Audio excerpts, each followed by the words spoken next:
Halo teman-teman semua, perkenalkan kami dari kelompok 2 yang akan membahas tentang Pancasila sebagai pengetahuan filsafat. Untuk itu jangan lupa tonton video kami ya, linknya ada di bawah ini.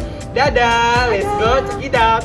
Pengertian Pancasila dan filsafat. Pancasila sebagai sistem filsafat dapat dimaknai Pancasila sebagai perwujudan pemikiran terdalam bangsa Indonesia, bersifat menyeluruh dan utuh yang terdiri dari sila-sila di mana masing-masing sila tidak dapat dilepaskan satu dengan yang lainnya untuk mencapai tujuan berdirinya negara Republik Indonesia. Pancasila sebagai sebuah filsafat memiliki karakteristik tersendiri yang berbeda-beda dengan filsafat lainnya, yaitu sila-sila Pancasila yang merupakan satu kesatuan yang bulat dan utuh. Lalu dengan pengertian lainnya, apabila tidak bulat dan utuh atau sila satu dengan sila lainnya terpisah-pisah, maka itu bukan Pancasila. Baiklah, di sini saya akan menyampaikan materi terkait karakteristik Pancasila sebagai sistem filsafat. Yang pertama ada sistematis, artinya Pancasila merupakan sistem filsafat yang terinterpretasi terdiri dari 5 sila yang terkait dan membentuk kesatuan yang utuh.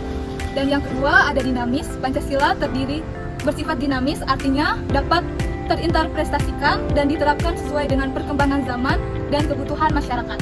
Yang ketiga ada universal, artinya nilai-nilai Pancasila dapat diterima oleh semua orang tanpa memandang suku, agama, ras, dan golongan.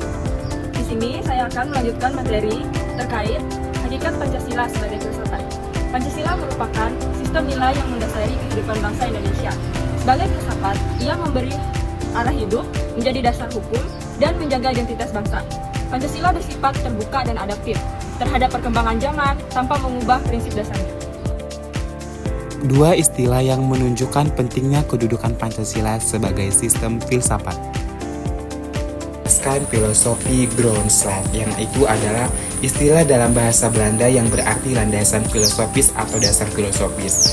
Nah, dalam konteksnya istilah ini itu merujuk pada prinsip-prinsip mendasar yang menjadi dasar pemikiran atau ideologi tertentu, termasuk dalam filsafat, pendidikan, atau sistem kepercayaan. Nah, sebagai contohnya itu dapat ditemukan dalam ideologi negara, pendidikan, agama, hingga ilmu pengetahuan. Nah, dasar filosofi negara ini lebih bersifat teoritis dan abstrak, yaitu cara berpikir dan memandang realita dengan sedalam-dalamnya untuk memperoleh kebenaran. Selanjutnya akan disampaikan oleh rekan saya. Baik, di sini saya akan melanjutkan, yaitu Will Tansau, lebih mengacu pada pandangan hidup yang bersifat praktis, serta tumbuh dan berkembang secara alami di dalam kehidupan masyarakat. Pancasila sebagai filsafat memiliki beberapa objek yang mencerminkan nilai-nilai dan prinsip-prinsip dasar dalam kehidupan bernegara dan bermasyarakat. Adapun nilai-nilainya tersebut adalah yang pertama, kemanusiaan yang adil dan beradab, di mana hal ini menekankan terhadap penghargaan terhadap martabat manusia, yang mana ada nilai-nilai kemanusiaan, keadilan, dan solidaritas sosial. Yang kedua, persatuan Indonesia, di mana nilai ini menekankan kepada penghargaan terhadap keberagaman yang ada, mulai dari suku, bahasa, bangsa, dan serta budaya yang ada di dalam masyarakat, di mana kalau hal ini terdapat persatuan maka akan mencapaikan tujuan bersama. Baik, saya akan melanjutkan tentang objek dari Pancasila sebagai filsafat. Yang ketiga, kedaulatan rakyat, di mana menegaskan bahwa kekuasaan berasal dari rakyat dan digunakan untuk kepentingan rakyat. Objek ini mencangkup partisipasi demokrasi, kemudian partisipasi politik dan hak asasi manusia. Yang keempat, kerakyatan yang dipimpin oleh hikmat kebijaksanaan dalam permusyawaratan perwakilan. Objek ini menekankan pentingnya musyawarah untuk mencapai mufakat dan kebijaksanaan dalam pengambilan keputusan. Yang kelima, keadilan sosial bagi seluruh rakyat Indonesia, di mana Pancasila mengajarkan pentingnya keadilan sosial sebagai tujuan bersama. Objek ini mencangkup pemerataan kesejahteraan, akses terhadap pendidikan dan kesehatan.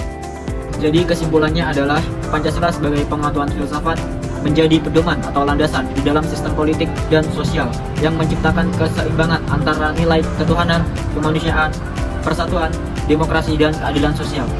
Hal tersebut tercermin dalam nilai-nilai Pancasila. Yang pertama, ketuhanan yang Maha Esa, di mana warga negara Indonesia diberikan kebebasan untuk beragama. Kedua, kemanusiaan yang adil dan beradab. Prinsip kemanusiaan ini tercermin dalam pembagian bantuan kepada korban bencana alam tanpa memandang ras, suku, agama, dan golongan. Ketiga, persatuan Indonesia, di mana pemerintah mengajarkan nilai-nilai persatuan dan kesatuan melalui pendidikan. Keempat, kerakyatan yang dipimpin oleh hikmat kebijaksanaan dalam permusyawaratan dan perwakilan, di mana suatu keputusan pasti diambil melalui mufakat, yang salah satunya adalah pemilihan presiden. Kelima, keadilan sosial bagi seluruh rakyat Indonesia. Prinsip keadilan ini tercermin dalam pemerintah yang mendistribusikan kekayaan dan pembangunan yang dapat dirasakan oleh seluruh lapisan masyarakat yang ada di Indonesia. Ya, baiklah teman-teman, sekianlah hasil video materi tentang Pancasila sebagai pengetahuan filsafat. Ya, semoga video ini bisa menambah edukasi teman-teman, menambah pengetahuan teman-teman. Untuk itu, kami ucapkan terima kasih. Dadah!